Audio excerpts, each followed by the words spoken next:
Oh, salut les truites! Mais oui, les truites, vous connaissez, c'est quand même une poiscaille qu'on bouffe pas mal en France. Et pas qu'en France d'ailleurs. Hein. En Islande, on en mange aussi, mais plutôt au petit déjeuner. Bah chacun son truc, moi perso je prends plutôt quelques bonnes tartines de Nutella. J'adore le Nutella. Ah, je pourrais en manger toute la journée. Ah bah justement c'est intéressant puisque on va parler de ça aujourd'hui. Ce n'est pas du Nutella, c'est du nocciolata. C'est meilleur pour la santé mais il n'y a pas d'OP là-dessus. C'est juste que voilà, bon, vous verrez dans la vidéo. Bon c'est vrai qu'en France on n'est pas vraiment poiscaille au petit-déj. Par contre on est vraiment à fond sur le Nutella. En fait pour ne rien vous cacher, on est les premiers consommateurs mondiaux avec près de 4,6 milliards de tartines mangées par an. Et on estime que 6 Français sur 10 prennent du Nutella pour commencer la journée. Ce qui est quand même beaucoup. D'ailleurs je suis sûr que dans les parages on a quelqu'un qui apprécie à outrance le Nutella. Ah, alors Gustave, dis-moi, toi, est-ce que tu prends du Nutella le matin? Eh bien, c'est parfait puisque aujourd'hui, tu vas devoir en manger, et pas qu'un peu, hein, un pot par jour pendant 1 an. Et quand je dis un pot, je pense au pot de Nutella classique de 450 grammes. Et là, pour vous dire, c'est 700 grammes. Du coup, c'est un peu plus petit que ça. C'est un petit pot alors. C'est un pot normal. Moi je prends, ah ouais mais c'est mon père, il prenait toujours les énormes pots là. Ce qui nous fera au final, au bout d'1 an, 164 kilos de Nutella. Donc pas mal comme programme, hein Gustave? Enfin, attends un petit peu Gustave, parce que j'ai pas eu le temps de te dire que tu pouvais gagner un nouvel iPhone 13 Pro et des cartes cadeaux Amazon. Quoi? Mais qui pourrait être assez fou pour faire une chose pareille? Eh bien, Mythic Heroes. Mythic Heroes, c'est un jeu mobile mêlant des éléments de jeu de rôle et de stratégie. Ses graphismes façon manga sont hyper cool et son univers mixe parfaitement l'histoire et la mythologie. Le but du jeu est très simple, vous devez collectionner un maximum de héros et les entraîner. Et ces héros ne sont autres que des figures historiques et légendaires, tels que Zeus, Athéna, Thor, Odin, Anubis ou Horus. Mais aussi Dracula, Merlin l'Enchanteur ou encore Mulan. Et pour représenter la France, vous retrouverez bien évidemment Jeanne d'Arc. Bref, des dizaines et des dizaines de héros. En plus, vous pouvez même gagner de l'XP sans jouer. Tu disposes d'un mode de combat automatique et lorsque tu termines un niveau, tu peux passer au niveau suivant automatiquement. Du coup, c'est hyper simple de progresser dans le jeu. Et vous pouvez même le faire en parallèle d'autres tâches. C'est un travail de longue haleine quoi. En tout cas, le jeu est gratuit et vient tout juste d'arriver en France. Donc ne ratez pas ça. Et d'ailleurs, pour fêter l'événement, Mythic Heroes organise actuellement un énorme concours pour vous faire gagner un iPhone 13 Pro et des cartes cadeaux Amazon, comme j'avais dit. Pour participer, rien de plus simple. Il vous suffit de télécharger Mythic Heroes via le lien qui se trouve en description. Vous serez automatiquement inscrit au concours et vous gagnerez 200 € de cadeaux dans le jeu. Exactement. Maintenant, j'ai envie de dire, c'est à vous de jouer. En mangeant ou pas, évidemment, du Nutella durant vos parties. Let's go! Mais avant, je précise que tu ne devras rien changer à ton alimentation, comme la fois où tu avais mangé des bonbons. Ça semble plutôt sympa quoi. Donc parfait, à quoi ressemblera notre cobaye après un tel régime de Nutella? Sera-t-il complètement épanoui par sa ration quotidienne ou à l'inverse, finira-t-il obèse avec les artères complètement bouchées et avec une bedaine à rendre jaloux Obélix? J'ai faim. Bref, manger un pot de Nutella par jour pendant 1 an, ça fait quoi?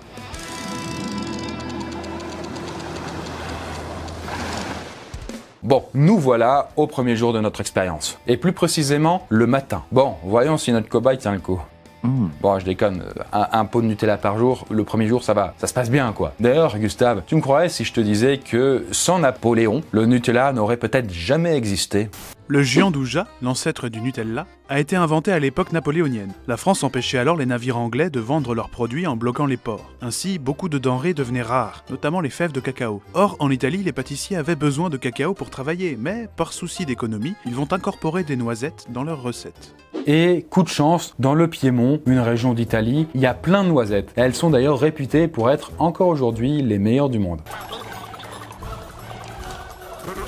Nos pâtissiers italiens ajoutent donc des noisettes dans leurs recettes, en plus du peu de cacao qu'ils ont, et élaborent alors une pâte dans laquelle ils broient très finement du cacao, du sucre et des noisettes torréfiées. Une recette qui n'est pas sans rappeler ce bon vieux Nutella. Mais du coup, ça veut dire que le Nutella existe depuis plus de 200 ans? Non, non, non. Il faudra attendre la fin de la Seconde Guerre mondiale. Et un certain monsieur Ferrero. pour que le Nutella, tel qu'on le connaît aujourd'hui, voit le jour. En fait, à la fin de la Seconde Guerre mondiale, ce monsieur Ferrero, qui est pâtissier, décide de créer une pâte très nourrissante et pas chère pour ses enfants. Pour ça, il reprend la recette du giandouja, pas sûr que ça se prononce comme ça, Non.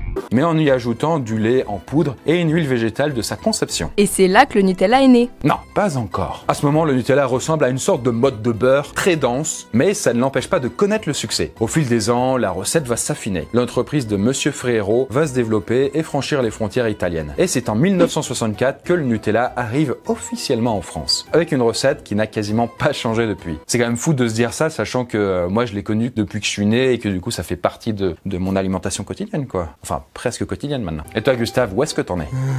Eh bien, on peut dire que tu t'impliques dans ton défi là. Bon, on va laisser passer un peu de temps pour voir si tu gardes ton entrain.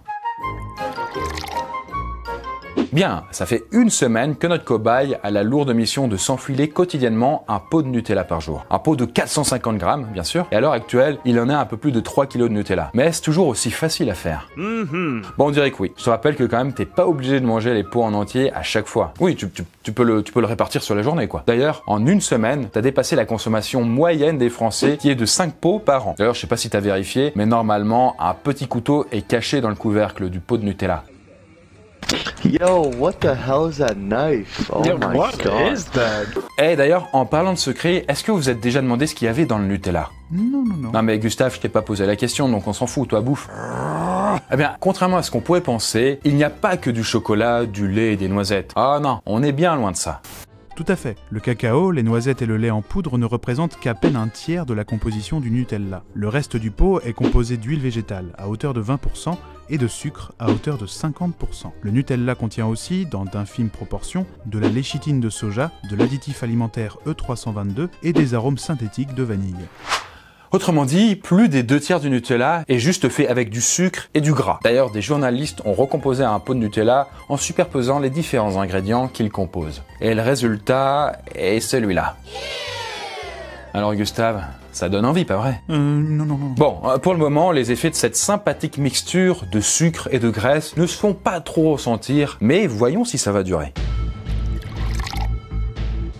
Le temps file et voilà déjà un mois que notre cobaye suit un régime sévère. Au début de cette expérience, il s'accommodait facilement de la tâche. Mais voyons ce qu'il en est après 30 jours.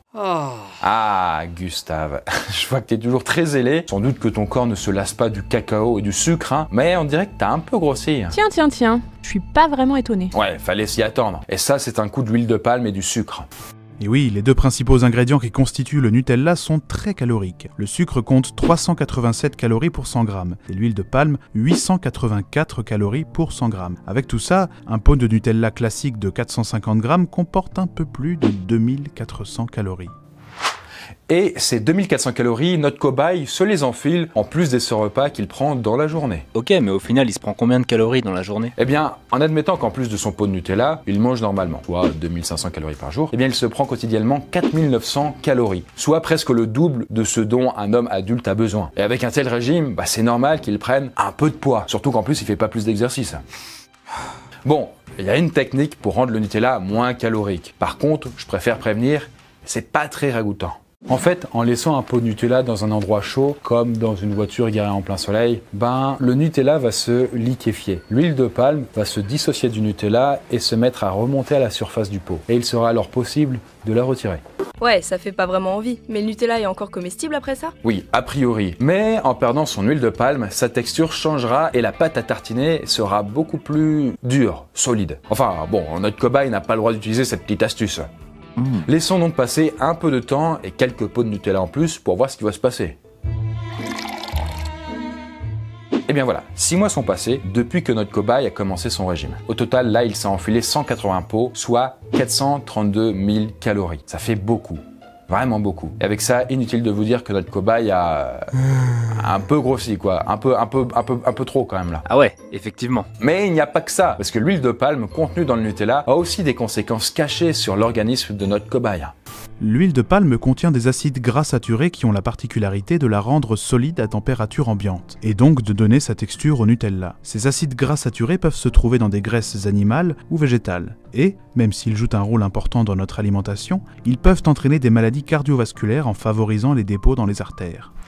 Les acides gras saturés contenus dans l'huile de palme peuvent aussi favoriser le mauvais cholestérol et le diabète, s'ils sont consommés en trop grande quantité, ce qui est, je vous le cache pas, un peu le cas ici. Mais il n'y a pas moyen de remplacer l'huile de palme du Nutella par un autre truc moins nocif? Eh bien, j'ai envie de dire bof, parce que les autres graisses végétales ne sont pas forcément mieux en termes d'acides gras saturés. Enfin, il y a bien l'huile de colza qui en contient beaucoup moins, mais comme elle est beaucoup plus chère que l'huile de palme, elle n'intéresse pas vraiment les industriels. Bon, sauf certains, évidemment, qui font quand même le choix, comme je vous ai dit, du coup, de passer à autre chose que de l'huile de palme. Et en vrai, en grande quantité, c'est pas forcément meilleur pour la santé non plus. De toute façon, manger beaucoup de sucre et du gras, c'est pas forcément ouf dans tous les cas.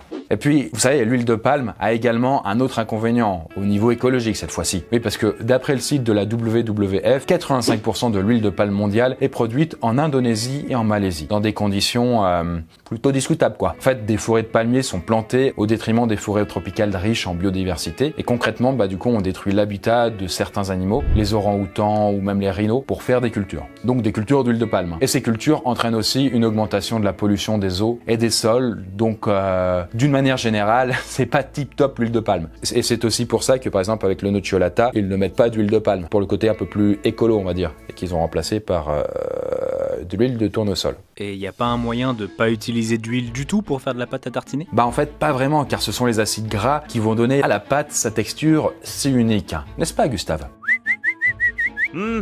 Quoique, il y a quand même une petite entreprise de pâte à tartiner italienne nommée Teo e Bia qui a réussi à fabriquer une pâte à base de seulement 3 ingrédients, sans ajouter aucune huile. Et les 3 sont du cacao, du sucre et des noisettes. Ah, je me disais bien qu'il y avait une solution. Mais comment ça se fait qu'ils arrivent à faire ça alors que toutes les autres marques échouent? Alors ça, c'est une question de noisettes.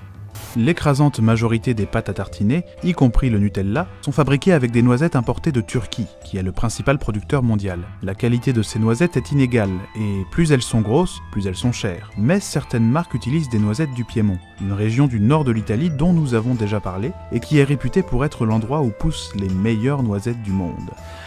Eh bien justement, l'entreprise Teo e Bia est une entreprise piémontaise, donc qui vient du Piémont, et qui utilise des noisettes de cet endroit. Et la qualité de ces noisettes est telle qu'elles contiennent suffisamment de graisse naturelle pour qu'il n'y ait pas besoin de rajouter de l'huile dans la recette. C'est donc plus sain que de Nutella, mais ça reste quand même une pâte à tartiner. Et en abuser, du coup, n'est pas spécialement conseillé, hein. Pas vrai Gustave?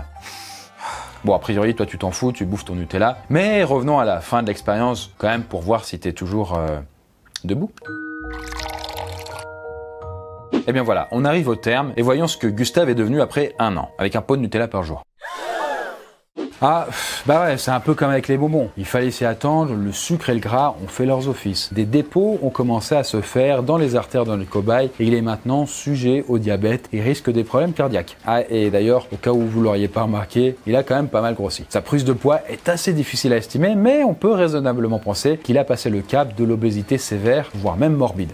Bon, écoutez, en même temps, il a quand même mangé 365 pots de Nutella, ce qui nous fait rapprocher gentiment des 1 million de calories. Plus exactement 876 000. Donc résultat des courses, sans grande surprise, il est obèse. Tu es grosse, Mélissa. Bon, notre cobaye a grossi, mais son portefeuille a un peu maigri, puisque cette expérience lui aura coûté 1 400 € environ. Ah ouais, c'est une jolie somme. Perso, pour ce prix-là, je préfère m'offrir des vacances. Oui, comme quoi, le Nutella c'est bon, mais... Attends, c'est tout? Je m'attendais à quelque chose de plus... enfin, de moins... En fait, je résume un peu la situation, mais tu sais, quand on est obèse, il y a plein de problèmes de santé que ça entraîne, comme par exemple le fait que les artères sont plus ou moins bouchées, que du coup il y a des problèmes cardiovasculaires, que du coup il y a des problèmes de souffle, que du coup sa libido aussi en prend un coup, que pas mal de trucs en fait. Il vivra moins vieux avec le gars quoi. Et comme vous le savez, comme il a bouffé beaucoup d'huile, et en l'occurrence là d'huile de palme, et bien du coup ça a entraîné pas mal de problèmes inhérents à ça, mais on en a déjà parlé. Donc le plus dur pour lui sera sans doute de perdre tous ses kilos, mais ça c'est une autre affaire. D'ailleurs, on pourrait facilement se dire que le vrai défi pour Gustave, là, ce sera de maigrir après avoir bouffé tout ce Nutella. Mais est-ce qu'il y parviendra? Et surtout, sa santé sera-t-elle aussi bonne qu'au moment où notre cobaye a ouvert son tout premier pot de Nutella? Et voilà, on espère que cette vidéo vous a plu et que ça vous a pas trop dégoûté de votre pâte à tartiner préférée. Quoi qu'il en soit, vous pouvez participer au grand concours organisé par Mythic Heroes et peut-être remporter l'iPhone 13. Si vous êtes intéressé, le lien est en description comme d'habitude, alors n'hésitez pas. Ciao la poiscaille!